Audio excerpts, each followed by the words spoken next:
Assalamualaikum warahmatullahi wabarakatuh. Kembali lagi bersama saya.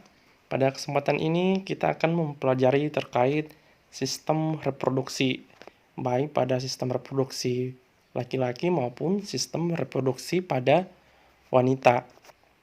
Dan sebelumnya semoga teman-teman tetap sehat selalu ya dan diberikan kesehatan yang baik dan fit dalam menjalankan segala aktivitasnya dalam keseharian dan terkhusus untuk dapat mengikuti perkuliahan-perkuliahan. Sistem reproduksi itu ya tidak bertujuan untuk survival individu, tetapi itu diperlukan untuk survive spesies dan berdampak pada kehidupan seseorang. Nah, hanya melalui sistem reproduksi ya, blueprint genetik kompleks setiap spesies itu dapat bertahan di dunia ini. Meskipun sistem reproduksi itu tidak berkontribusi pada homeostasis dan tidak penting bertahan dan tidak penting untuk melakukan suatu proses bertahan hidup seseorang seperti halnya sistem kardiovaskular, tetapi ia berperan penting dalam kehidupan seseorang. Nah, sebagai contohnya misalnya pasangan suami istri ya yang baru menikah. Nah, umumnya itu sering ditanya apakah sudah mendapatkan anak. Nah, dengan demikian berarti sistem reproduksi berpengaruh terhadap perilaku psikososial seseorang secara signifikan. Jadi memang sistem reproduksi ini merupakan suatu sistem ya yang tidak begitu penting untuk bertahan hidup. Beda dengan sistem kardiovaskular. Nah, kalau sistem kardiovaskular itu bisa dikatakan macet ya tentunya orang itu nggak bisa hidup. Akan tetapi sistem reproduksi tidak seperti itu, melainkan untuk survival terkait masih adanya spesies manusia. Seperti itu. Nah, yang pertama kita akan mempelajari terkait organ reproduksi pada wanita. Nah, organ reproduksi pada wanita itu ya, itu ada dua pembagiannya, ada bagian luar dan ada bagian dalam. Nah, jadi secara anatomi terbagi atas dua ya, ada dalam dan ada yang bagian luar. Nah, alat reproduksi wanita bagian dalam itu terletak di dalam rongga pelvis dan alat reproduksi wanita yang bagian luar itu terletak di perineum. Teman-teman bisa melihat ya gambar secara umum dulu sistem reproduksi yang ada pada wanita, baik secara di luar ya posisinya maupun yang ada di dalam. Nanti kita akan bahas dan ulas satu persatu. Oke. Nah, yang pertama kita akan membahas tentang organ reproduksi bagian luar pada si wanita. Nah, itu ada bagian-bagian pada organ reproduksi luar wanita. Yang pertama adanya mons pubis. Nah, ini dia mons pubis, terus ada vulva, terus ada klitoris, terus ada perineum, ada himen, dan ada payudara. Mungkin teman-teman ada yang berpikir ya, kok bisa sih payudara itu termasuk dalam reproduksi bagian luar pada seorang wanita. Nanti kita akan membahas kenapa bisa ya payudara termasuk sistem reproduksi wanita. Nah, di sini gambarnya teman-teman bisa melihat ya letak-letak daripada organ reproduksi wanita bagian luar ya. Misalnya ini ada klitoris, ada labia mayor ya, ada labia minor, ada perineum ya, terus ada hymen dan lain-lain sebagainya. Oke, yang pertama kita akan membahas terkait mons pubis. Nah, mons pubis itu ya disebut juga sebagai gunung Venus ya, merupakan bagian yang menonjol di bagian depan simfisis dan itu terdiri dari jaringan lemak dan sedikit jaringan ikat. Nah, ketika dewasa itu akan tertutup oleh rambut ya yang bentuknya segitiga. Mons pubis itu ya mengandung banyak kelenjar minyak yang berfungsi sebagai bantal pada waktu melakukan suatu hubungan intim atau suatu hubungan seks. Terus yang kedua itu terkait vulva ya, di mana vulva itu ada yang namanya labia mayor atau bibir besar. Ini merupakan kelanjutan dari mons veneris yang berbentuk lonjong ya, panjang labia mayor itu sekitar 7 hingga 8 cm dan lebarnya 2 hingga 3 cm dan agak meruncing pada ujung di bawah. Nah, kedua bibir dari labia mayor ini ya di bagian bawah itu bertemu membentuk perineum. Nah, permukaannya itu terdiri atas bagian luar tertutup oleh rambut yang merupakan kelanjutan dari rambut mons veneris. Terus yang bagian kedua itu merupakan bibir lamia mayor yang terletak di bagian dalam tanpa rambut ya. Itu merupakan selaput yang mengandung kelenjar lemak. Nah, terus yang selanjutnya adalah labia minor. Tadi kan labia mayor, sekarang labia minor itu atau bibir kecil. Nah, ini merupakan lipatan kulit yang panjang ya. Terus dia itu sempit, terletak di bagian dalam bibir labia mayor. Dan ini tanpa rambut ya, yang memanjang ke arah bawah klitoris dan menyatu dengan forsete. Sementara bagian lateral dan tujuh anterolabia biasanya mengandung pigmen. Permukaan medial labia minor ini sama dengan mukosa vagina itu merah muda dan basah. Jadi warna itu agak merah muda atau pink dan sifatnya itu basah. Itu untuk labia minor. Terus yang selanjutnya adalah klitoris. Nah, klitoris ini merupakan bagian penting ya pada alat reproduksi luar seorang wanita yang itu sifatnya erektil dan letaknya dekat ujung superior vulva. Organ ini mengandung banyak pembuluh darah dan saraf-saraf sensoris sehingga sangat sensitif. Nah, jadi klitoris ini mengandung banyak sel saraf sensoris sehingga itu sifatnya memang sensitif. Sehingga fungsi daripada klitoris ini adalah menstimulasi dan meningkatkan ketegangan seksual seperti itu. Terus yang keempat adalah perineum. Nah, itu merupakan daerah muskular yang ditutupi kulit antara introitus vagina dan anus. Nah, perineum ini membentuk dasar badan perineum. Jadi, letak perineum ini berada di bagian bawah ya antara vagina dan anus. Terus yang selanjutnya adalah himen. Nah, ini merupakan selaput darah ya. Atau bisa kenal orang itu kalau misalnya ini udah berdarah, artinya itu biasa mengatakan itu udah nggak perawan lagi dan sebagainya macam. Tapi itu merupakan pemahaman yang salah besar, salah total. Jadi teman-teman perlu tahu ya bahwa himen itu merupakan jaringan yang menutupi lubang vagina dan itu sifatnya rapuh dan mudah robek. Nah, himen ini berlubang sehingga menjadi saluran dari lendir yang dikeluarkan uterus dan darah saat terjadinya proses menstruasi. Jadi ini sifatnya rapuh dan mudah robek. Jadi ini tidak menjadi patokan bahwa seorang perempuan itu masih perawan atau tidak jika hymennya itu udah robek gitu. Jadi itu bukan patokan. Terus nah yang terakhir ya adalah payudara. Kenapa sih payudara itu bisa menjadi bagian daripada sistem reproduksi wanita yang bagian luar? Ya, jadi alat reproduksi wanita itu bukan hanya sekedar organ-organ pembentuk keturunan saja, misalnya ovarium, tuba fallopi, dan lain-lain ya. Akan tetapi itu juga mencakup bagian tubuh yang akan menyokong kehidupan baru yang nantinya yang akan dilahirkan. Nah, jadi disinilah peran penting payudara dan kelenjar memari dalam proses reproduksi. Jadi di payudara itu terdapat kelenjar memari ya atau kelenjar air susu. Nah, di situ terdapat pembuluh-pembuluh saluran air susu dan jaringan-jaringan adipos. Nah, di tengah tiap payudara itu terdapat puting. Nah, itu merupakan tempat keluarnya ASI sebagai makanan yang pertama seorang bayi nantinya. Nah, saat memasuki masa subur ya pada seorang wanita, itu ovarium akan mempersiapkan sel telur dan lingkungan yang sesuai untuk proses pembuahan dan pertumbuhan janin. Nah, selain itu, di samping itu, payudara itu akan juga melakukan suatu persiapan yang sama. Dalam artian, kelenjar-kelenjar air susu pada seorang wanita itu akan lebih aktif. Oleh karena itu, pada masa ini tuh payudara wanita itu akan terasa lebih bengkak ya, terus sensitif dan lebih lunak daripada biasanya karena dia sedang memproduksi air susu untuk dikonsumsi si bayinya nanti jika sedang dilahirkan. Teman-teman bisa melihat di sini di gambar anatomi daripada payudara ya, teman-teman. Di sini teman-teman bisa melihat terdapatnya banyak kelenjar-kelenjar pembuluh ya, air susu serta jaringan-jaringan saraf.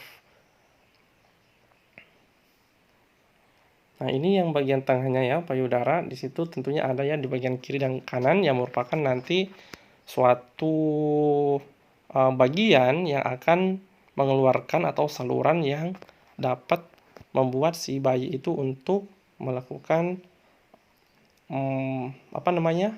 melakukan suatu hal yang sifatnya dia itu diberi makan gitu kan. Selanjutnya adalah organ reproduksi dalam pada wanita. Tadi kan yang luar, sekarang yang dalam. Yang pertama ada vagina, ada fimbri, ada uterus, ada tuba fallopian, ada ovarium ya, ada oviduk, dan ada cervix. Nah, di gambar ini teman-teman bisa melihat letaknya masing-masing daripada bagian-bagian organ reproduksi wanita bagian dalam. Misalnya ovarium itu ada di sini kan, uterus itu ini. Nah, cervix itu di sini, nah si vagina itu di sini ya, dan lain-lainnya. Dan kita akan mengulas satu persatu tentunya ya. Nah, yang pertama adalah vagina. Nah, vagina itu ya merupakan sebuah saluran untuk mengeluarkan lendir, uterus, dan darah menstruasi. Dan ini juga merupakan alat hubungan seks ya dan jalan lahir pada waktu terjadinya persalinan. Nah, panjang dinding anterior vagina itu ya sekitar 9 cm.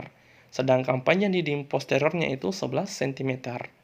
Sel dinding vagina itu mengandung banyak glikogen yang menghasilkan asam ya, asam susu dan pH 4,5.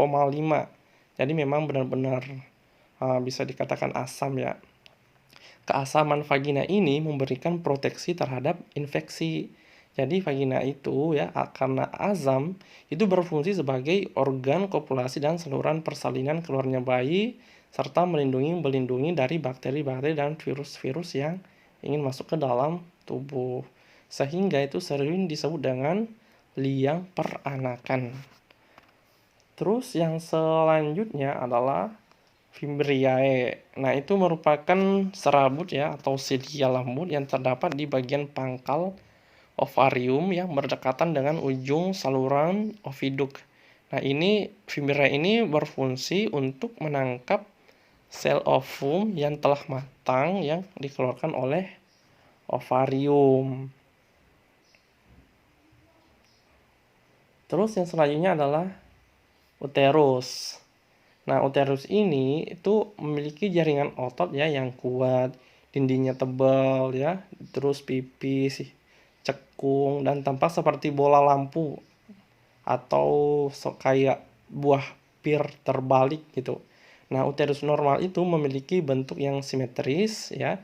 Jika ditekan itu nyeri tentunya, terus dia itu sifatnya licin ya dan agak padan gitu kalau misalnya diraba. Nah, tipe uterus pada manusia adalah simplex ya, yaitu dengan satu ruangan yang hanya satu untuk satu janin. Nah, uterus itu ya mempunyai 3 macam lapisan dinding. Yang pertama adalah perimetrium, terus myometrium, dan endometrium. Nah, lapisan perimetrium ini merupakan lapisan yang terluar yang berfungsi sebagai pelindung uterus. Sedangkan lapisan myometrium itu lapisan ya yang kaya akan sel-sel otot dan fungsinya itu untuk kontraksi dan relaksasi uterus dengan melebar dan kembali ke bentuk semula setiap bulannya. Dan sedangkan si lapisan endometrium itu merupakan lapisan terdalam. Itu akan kaya akan sel-sel darah merah. Nah, bila tidak terjadi pembuahan, nah maka dinding endometrium inilah yang akan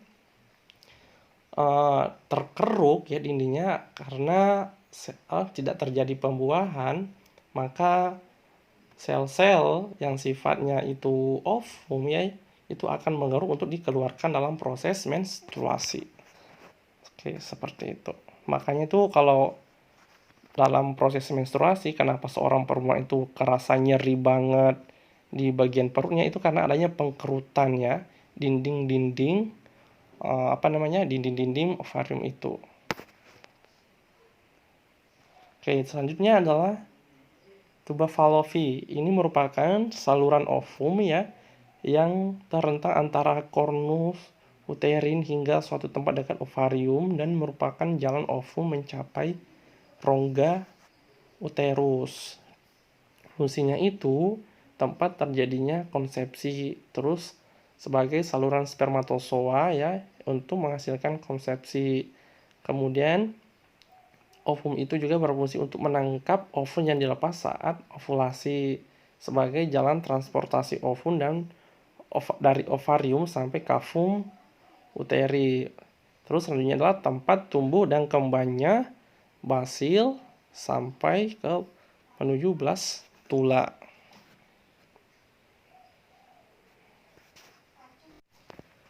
Panjang tuba Fallopi itu sekitar 12 cm dan diameternya 3-8 cm. Nah, dinding tuba Fallopi itu terdiri dari 3 lapisan. Yang pertama adalah lapisan serosa, terus muskular, serta mukosa dengan epitel bersilia. Nah, tuba Fallopi itu sendiri terdiri atas intramularis yang terletak di antara otot rahim dan rahim ya, mulai dari ostium internum tuba. Terus yang kedua adalah pars isthmica tubae. Nah, bagian tuba Fallopi ini ya berada di luar uterus dan merupakan bagian yang paling sempit. Terus yang ketiga, bagian dari tuba Fallopi itu adalah pars amproalis tuba. Nah, ini merupakan bagian tuba yang paling luas dan berbentuk huruf S. Ya. Terus yang terakhir adalah pars infundibulo tuba. Ini bagian akhir tuba Fallopi yang memiliki lumbai yang disebut dengan Fimbirae tubae. Jadi itulah tadi bagian-bagian dari tuba Fallopi ya. Yang pertama pars interstitialis atau intramularis. Terus yang kedua pars isthmica tubae. Terus yang ketiga pars amproalis tubae. Terus yang keempat adalah pars infundibulo tubae. Terus organ reproduksi perempuan bagian dalam yang selanjutnya adalah ovarium. Ini merupakan organ utama pada wanita, dalam hal ini adalah sistem reproduksinya. Nah, itu berjumlah sepasang dan terletak di dalam rongga perut ya. Ini bukan tongga tapi rongga. Terletak di dalam rongga perut pada daerah pinggang sebelah kiri dan kanan. Nah, bagian-bagian dari ovarium itu sendiri terdiri atas korteks ovari yang mengandung folikel, terus berbagai fase pertumbuhan folikel itu menuju follicle graft, dan terdapat korpus luteum dan albicans. Terus yang selanjutnya adalah medula ovari. Itu di sana di medula ovari terdapat pembuluh darah dan limfa, serta terdapat serat saraf. Nah, ovarium ini berfungsi untuk menghasilkan sel ovum dan hormon perempuan, seperti misalnya hormon estrogen yang berfungsi untuk mempertahankan sifat sekunder pada perempuan, serta juga membantu dalam proses pematangan sel-sel ovum. Selain itu ada juga hormon progesteron yang berfungsi dalam memelihara masa kehamilan. Terus yang keenam adalah oviduct. Itu merupakan saluran panjang kelanjutan dari tuba Fallopi. Dia itu berfungsi sebagai tempat fertilisasi dan jalan bagi sel ovum menuju uterus dengan bantuan silia pada dindingnya. Nah, oviduct ini itu berjumlah sepasang dan menghubungkan ovarium dengan rahim. Terus yang selanjutnya adalah serviks. Nah, serviks ini merupakan bagian dasar dari uterus yang bentuknya menyempit sehingga disebut juga sebagai leher rahim. Dia ini menghubungkan uterus dengan saluran vagina dan juga sebagai jalan keluarnya janin dari uterus menuju saluran vagina. Nah, itulah tadi ya teman-teman terkait sistem reproduksi pada wanita yang terdiri atas sistem reproduksi bagian luar, terus terdiri juga sistem reproduksi bagian dalam, dan bagian dalamnya itu yang paling utama adalah ovarium itu sendiri. Terus yang selanjutnya kita akan membahas terkait organ reproduksi pada pria. Sama pada organ reproduksi wanita terbagi atas dua, ada yang bagian luar dan ada juga di bagian dalam. Teman-teman bisa melihat ya di gambar di sini, teman-teman bisa melihat secara sekilas bahwa organ-organ reproduksi pada laki-laki itu bagian luar apa aja, terus bagian dalamnya apa aja gitu kan. Nah, secara anatomi, organ reproduksi laki-laki itu terdiri organ reproduksi eksternal ya, yaitu skrotum dan penis. Dan organ reproduksi dalamnya atau internal itu terdiri atas testis yang merupakan penghasil sperma dan hormon. Kemudian ada kelenjar aksesoris yang merupakan akan mensekresikan produk esensial bagi pergerakan sperma, dan terdiri atas sekumpulan duktus yang membawa sperma ke luar ya, dan terdapat juga kelenjar-kelenjar di dalam duktus tersebut. Jadi teman-teman bisa melihat di sini, ini adalah testis pada laki-laki, ini adalah penisnya ya, yang merupakan organ reproduksi bagian luar, ada uretra ya, ada kandung kemih juga di sini. Oke, seperti itu. Nanti kita akan bahas lebih detailnya lagi. Oke. Nah, organ reproduksi luar pria itu terdiri atas penis dan skrotum. Teman-teman bisa melihat ya, penis itu apa aja sih bagian-bagiannya di sini lebih detailnya ya. Terus si skrotum itu ya, atau buah zakar ya, maksudnya di sini skrotum. Teman-teman bisa melihat di situ beberapa letak-letak ya, atau bagian-bagian atau unit-unit yang terdapat pada penis dan skrotum. Kita akan membahasnya yang lebih detail lagi pada slide-slide selanjutnya. Oke. Nah, yang pertama adalah penis. Penis itu terdiri dari jaringan-jaringan otot, jaringan spons yang lembut dan pembuluh darah, dan jaringan-jaringan saraf. Nah, fungsinya penis ini untuk kopulasi atau hubungan seks. Ya, untuk memudahkan semen. Semen di sini bukan semen yang diaduk untuk proses ngecor bangunan ya, bukan. Jadi dia itu untuk memudahkan semen ke dalam organ reproduksi wanita dan juga sebagai saluran pembuangan urin pada laki-laki.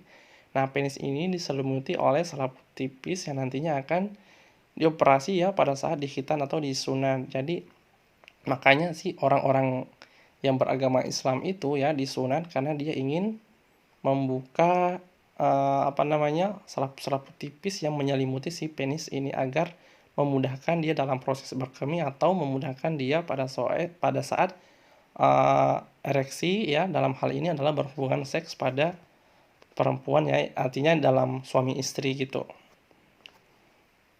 Nah, penis itu terdiri dari beberapa bagian ya. Yang pertama ada glans ya, atau kepalanya, terus ada corpus cavernosum, ada corpus spongiosum, dan ada uretra.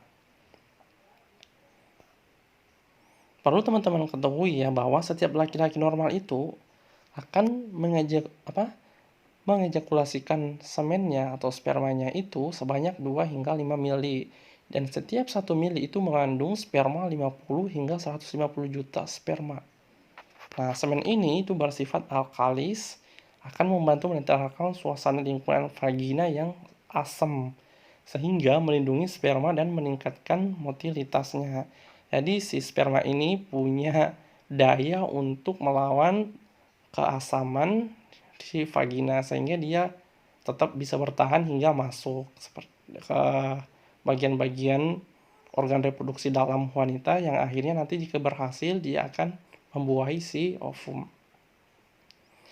Nah, saat pertama kali diejakulasikan ya, itu semen berkoagulasi sehingga memudahkan untuk digerakkan oleh kontraksi uterus. Sampai di uterus, antikoagulan akan mencairkan semen yang gunanya untuk membantu sperma bisa berenang melalui saluran perempuan ya, yang menuju sel telur itu sendiri. Nah, kita bahas yang pertama dulu ya, terkait glans ya, atau kepala penis itu. Pada pria yang tidak disunat, itu kepala penisnya ditutup oleh jaringan lembut yang disebut dengan mukosa. Akan tetapi pada pria yang telah dilakukan khitan, jaringan mukosa pada kepala penis berubah menjadi kulit yang kering. Laki-laki pada tahu semua ya, maksudnya ini kulit kering itu yang mana. Terus yang selanjutnya adalah corpus cavernosum. Nah, ini merupakan 2 jaringan pembuluh darah yang berada sepanjang sisi penis. Nah, darah itu akan mengisi jaringan ini ya, yang akan menyebabkan ereksi. Terus yang selanjutnya adalah corpus spongiosum. Nah, itu merupakan saluran dari spons ya, seperti jaringan yang terletak dari pangkal penis sampai kepala penis. Nah, ini akan mengisi dengan darah selama ereksi dan menjaga uretra selama ereksi tetap terbuka sehingga menutup saluran urin. Terus yang terakhir adalah uretra. Ini merupakan saluran untuk mengeluarkan urin dari tubuh atau untuk dalam proses berkemih. Selanjutnya, organ reproduksi pada laki-laki bagian luar adalah skrotum ya. Itu merupakan kantung yang di dalamnya berisi testis. Nah, skrotum itu berjumlah sepasang, yaitu skrotum kanan dan skrotum kiri. Di antara skrotum kanan dan skrotum kiri itu dibatasi oleh sekat yang berupa jaringan ikat dan otot polos. Otot polos itu tersebut dinamakan dengan otot dartos. Nah, otot dartos ini berfungsi untuk menggerakkan skrotum sehingga dapat mengerut dan mengendur. Nah, di dalam skrotum juga terdapat serat-serat otot yang berasal dari penerusan otot lurik dinding perut yang disebut dengan otot cremaster. Nah, otot ini bertindak sebagai pengatur suhu lingkungan testis agar kondisinya tetap stabil. Proses pembentukan sperma atau kita kenal dengan spermatogenesis itu membutuhkan suhu yang stabil, yaitu beberapa derajat lebih rendah daripada suhu tubuh. Makanya si otot cremaster ini dapat mengatur suhu lingkungan testis agar sperma dapat dibentuk atau diproduksi. Terus yang selanjutnya adalah dinding skrotum itu terdiri atas beberapa lapisan ya, ada 4 lapisan. Yang pertama itu di bagian luarnya itu merupakan kulit tipis ya tanpa bulu. Nah, ini mengandung kelenjar keringat. Ya, mengandung kelenjar keringat di sini ya. Terus ada otot dartos ya yang tadi itu merupakan bagian yang melekat pada kulit atau otot halus. Terus yang selanjutnya adalah lapisan jaringan keringat. Dan yang terakhir adalah adanya membran serosa. Itu merupakan dasar daripada dinding skrotum. Terus selanjutnya adalah organ reproduksi dalam pada laki-laki. Itu terbagi atas 3, ada testis, ada tubulus seminiferus, terus ada saluran reproduksi. Teman-teman bisa melihat ya pada gambar ini di mana letak daripada 3 bagian daripada organ reproduksi dalam laki-laki itu sendiri. Selanjutnya kita akan membahas ya atau mengulas satu persatu organ reproduksi dalam pria ya. Yang pertama adalah testis, kemudian yang kedua adalah tubulus seminiferus, terus yang terakhir adalah saluran reproduksi dari pria itu sendiri. Nah, yang pertama adalah testis. Jadi testis itu merupakan kelenjar kelamin pada pria. Itu berjumlah sepasang dan akan menghasilkan sel-sel sperma serta hormon-hormon testosteron. Nah, testis itu ya sebenarnya adalah kelenjar kelamin ya. Nah, itu merupakan terdiri atas skrotum ya yang dapat menjaga suhu testis. Jadi si skrotum tadi itu dapat menjaga suhu testis. Jadi di dalam skrotum itu ada testis. Nah, jika suhu terlalu panas, skrotum akan mengembang. Jika suhu dingin, skrotum akan mengerut sehingga testis lebih hangat ya. Jadi si testis itu berbentuk oval dan terletak di dalam kantung skrotum. Testis itu berjumlah sepasang dan testis itu terdapat di bagian tubuh sebelah kiri dan kanan. Testis kiri dan kanan dibatasi oleh suatu sekat yang terdiri dari serat jaringan ikat dan otot polos. Dan fungsi dari testis ini secara umum merupakan alat untuk memproduksi sperma dan hormon kelamin jantan yang disebut dengan testosteron. Nah, si testis ini memiliki 3 silinder jaringan erektil yang mirip spons yang 2 buah korpus cavernosum dari penis ya, itu pada doral, dan 1 buah korpus cavernosum dari uretra atau korpus spongiosum ya. Jadi terdiri atas 3 silinder, 2 buah korpus cavernosum dari penis dan 1 buah korpus cavernosum dari uretra. Selanjutnya adalah tubulus seminiferus. Nah, tubulus seminiferus ini merupakan saluran-saluran halus penghasil sperma yang terdapat dalam testis. Dinding dalam saluran ini terdiri jaringan epitel dan jaringan ikat. Nah, tubulus seminiferus ini itu berukuran sekitar 150 hingga 250 mikromili dengan diameter dan panjang masing-masing 30 hingga 70 cm. Panjang gabungan ya tubulus testis ini sekitar 250 meter. Tubulus seminiferus ini terdiri dari dua jenis sel ya. Yang pertama adalah sel Sertoli dan sel yang membentuk garis-garis sperma.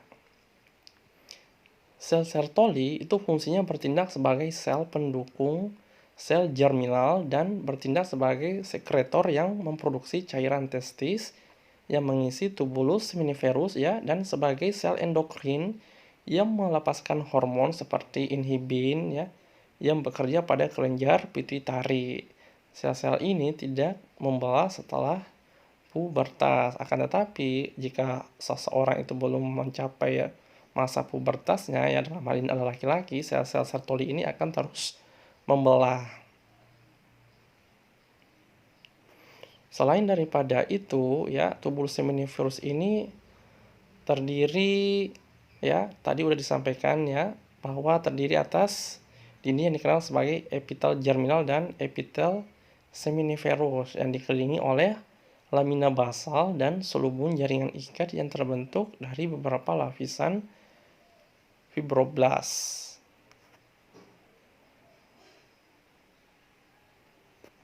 Selanjutnya adalah saluran reproduksi ya pada laki-laki. Nah, saluran reproduksi pada laki-laki itu merupakan saluran yang digunakan untuk pengeluaran sperma atau lubang kecil yang menghubungkan organ dalam reproduksi pria. Saluran reproduksi pria ini terdiri atas 4. Yang pertama epididymis, ada vas deferens atau ada juga uretra dan saluran atau ductus ejakulasi. Epididymis itu berupa saluran panjang ya yang berkelok yang keluar dari testis.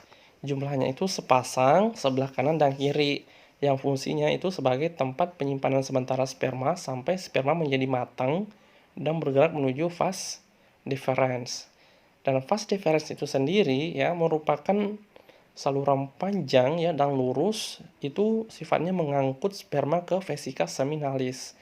Vas deferens atau saluran sperma ini merupakan saluran yang lurus yang mengarah ke atas dan merupakan lanjutan dari epididymis. Vas deferens ini tidak menempel pada testis dan ujung salurannya itu terdapat di dalam kelenjar prostat. Fungsinya ya, fungsi dari vas deferens ini sebagai saluran tempat jalannya sperma dari epididymis menuju kantung semen atau kantung mani atau vesikula seminalis. Terus yang selanjutnya saluran atau ductus ejakulasi itu merupakan saluran yang pendek dan menghubungkan vesikula seminalis dan uretra. Saluran ini berfungsi untuk mengeluarkan sperma yang masuk ke dalam uretra. Selanjutnya yang terakhir adalah uretra, itu merupakan saluran panjang yang merupakan saluran terusan dari saluran ejakulasi dan terdapatnya di penis. Selain daripada itu, terdapat kelenjar-kelenjar kelamin pada pria tentunya. Yang pertama ada kelenjar vesikula seminalis, ada kelenjar prostat, dan ada kelenjar Cooper. Nah, vesikula seminalis ini berjumlah sepasang, dan dia itu terletak di bawah dan atas kantung kemih. Ini merupakan tempat untuk menampung sperma sehingga disebut dengan kantung semen. Ya, dia juga itu menghasilkan getah berwarna kekuningan yang kaya akan nutrisi bagi sperma dan sifatnya itu alkali. Nah, berfungsi untuk menetralkan suasana asam dalam saluran reproduksi wanita. Terus yang selanjutnya adalah kelenjar prostat. Itu merupakan kelenjar pensekresi semen yang cukup besar. Itu mensekresikan secara langsung melalui saluran-saluran kecil. Kelenjar ini melingkari bagian atas uretra dan terletak di bagian bawah kantung kemih. Cairan atau kelenjar ini tuh mempunyai sifat encer seperti susu dan sedikit asam, serta mengandung enzim antikoagulan, sitrat yang mengandung kolesterol, dan garam serta fosfolipid yang berperan untuk nutrien bagi sperma. Kelenjar ini merupakan kelenjar ya yang akan menjadi atau membawa permasalahan ya bagi laki-laki yang berumur di atas 40 tahun ke atas. Karena pada umumnya terjadi pembesaran kelenjar prostat, tapi ini bukan kanker ya, atau dikatakan non-kanker. Nah, biasanya itu diatasi dengan pembedahan atau operasi ya, atau bisa juga digunakan dengan obat-obatan yang mengandung gonadotropin yang dapat menghentikan aktivitas dan ukuran kelenjar prostat. Terus yang terakhir adalah kelenjar Cooper. Ini merupakan kelenjar salurannya langsung menuju ke uretra. Secara langsung itu tidak terlibat dalam sekresi semen. Jadi dia ini juga merupakan sepasang kelenjar kecil yang mensekresikan mukus bening sebelum ejakulasi. Nah, gunanya untuk menetralkan setiap urin asam yang masih tersisa dalam uretra. Juga mengandung enzim spermin ya, dan ini enzimnya ini baunya khas. Kadang-kadang cairan ini juga membawa sebagian sperma yang dibebaskan sebelum terjadinya ejakulasi. Selanjutnya adalah penyakit pada sistem reproduksi wanita. Terdapat berbagai macam kelainan atau penyakit-penyakit yang dapat dialami oleh seorang wanita karena adanya gangguan-gangguan atau abnormal pada sistem reproduksinya. Yang pertama kita bisa melihat adanya kanker serviks, kemudian ada kanker ovarium, ada kanker payudara, ada vaginitis, dan ada kandiloma acuminata. Selain daripada ini, tentunya masih ada beberapa penyakit-penyakit atau kelainan-kelainan pada sistem reproduksi wanita. Mungkin kita bisa melihat di sini ya, pada kanker serviks itu, jadi itu merupakan penyakit pada sistem reproduksi wanita yang umum terjadi. Nah, penyakit ini disebabkan karena adanya sel-sel abnormal yang tumbuh pada lapisan epitel serviks. Nah, sel abnormal tersebut akan terus tumbuh dengan ganas. Hal tersebut akan membuat jaringan yang ada di sekitar leher rahim jadi kurang berfungsi. Pengobatan kanker serviks itu umumnya dilakukan dengan cara mengangkat rahim misalnya, atau mengangkat oviduk, atau mengangkat ovarium, atau mengangkat sepertiga dari vagina bagian atas ya, seperti itu. Kemudian misalnya yang selanjutnya adalah kanker ovarium ya. Jadi penyakit ini berawal dari kista ovarium yang merupakan tumor jinak dan kecil di dalam rahim. Nah, kista ovarium yang paling sering terjadi adalah kista dermoid, kista lutein, dan kista coklat. Tumor jinak atau kista ovarium tersebut lambat laun akan berkembang menjadi semakin besar dan ganas yang akan menjadi kanker ovarium. Penyebab penyakit kanker ovarium itu disebabkan oleh gaya hidup yang keliru atau asupan-asupan makanan, minuman, kemudian kurang olahraga, dan lain-lainnya. Jadi disarankan untuk sangat berhati-hati jika seorang perempuan itu memiliki siklus menstruasi yang tidak teratur, karena itu merupakan gejala dari penyakit kanker ovarium. Seperti itu. Selanjutnya adalah kanker payudara. Nah, meskipun pria dan wanita itu sama-sama memiliki payudara, akan tetapi kanker payudara itu lebih sering menyerang pada wanita dibandingkan pada pria. Hal ini dikarenakan karena pada wanita itu memiliki kelenjar-kelenjar air susu, sedangkan si pria tidak. Makanya kelenjar-kelenjar air susu pada wanita itu jika terjadi suatu bentuk kelainan atau ada gangguan, nah itu akan menyebabkan terjadinya kanker payudara pada seorang wanita. Terus yang selanjutnya adalah vaginitis, terus ada kandiloma acuminata. Nanti teman-teman bisa melihat sendiri apa daripada penyebab ya vaginitis itu atau kandiloma acuminata itu sendiri. Selanjutnya adalah penyakit pada sistem reproduksi pria.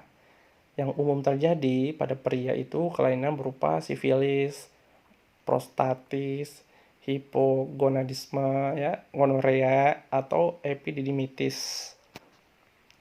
Misalnya sifilis ini ya, itu disebut juga dengan penyakit raja singa. Nah, sifilis itu bisa terjadi karena aktivitas seksual. Selain itu, bisa juga karena transfusi darah. Bakteri yang menyebabkan sifilis adalah bakteri Treponema phallium. Terus, prostatis itu merupakan penyakit pada sistem reproduksi pria yang terjadi pada kelenjar prostat. Kelenjar prostatnya itu mengalami infeksi. Penyebabnya adalah tentunya bakteri, dan bakteri yang menginfeksi kelenjar prostat pria adalah Escherichia coli misalnya, atau Klebsiella atau Proteus. Jadi pria yang mengalami prostatitis itu akan memiliki beberapa gejala seperti sulit ejakulasi, terus gagal ereksi ya, dan demam. Terus yang selanjutnya adalah hipogonadisme. Itu merupakan kondisi di mana testis pria tidak dapat memproduksi hormon testosteron yang cukup. Nah, masalah ini yang dialami sejak janin berkembang di perut gonorea atau hipogonadisme ini ya terjadi karena sudah adanya kelainan-kelainan pada masa pertumbuhan janin. Artinya bisa dikatakan ini merupakan bawaan dari lahir.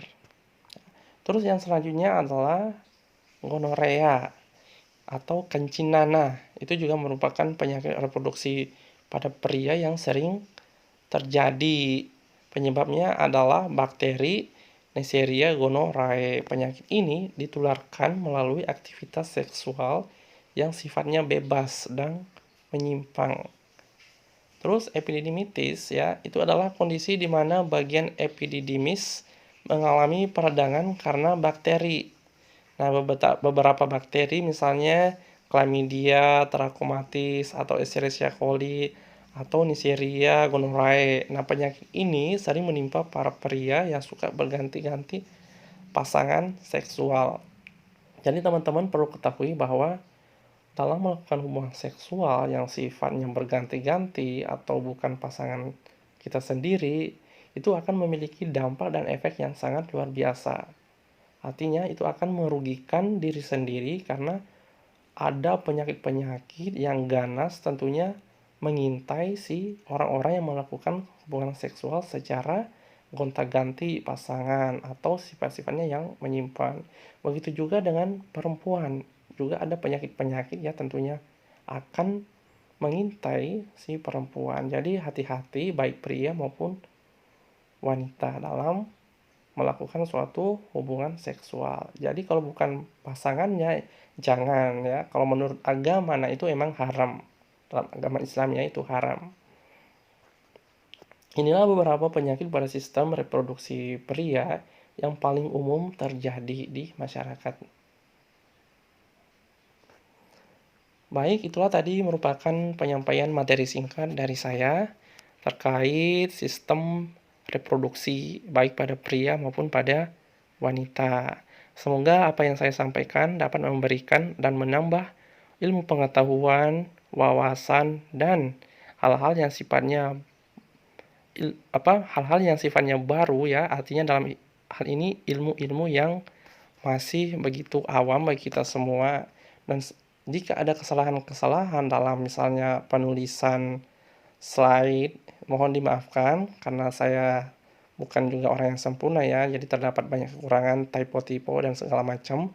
Dan jika ada penyampaian dalam proses pembelajaran tadi, misalnya dalam pelafalan, intonasi, dan semacamnya, mohon dimaafkan karena saya sendiri juga masih dalam proses belajar karena masih fakir ilmu. Sekian dan terima kasih, saya tutup. Wassalamualaikum warahmatullahi wabarakatuh.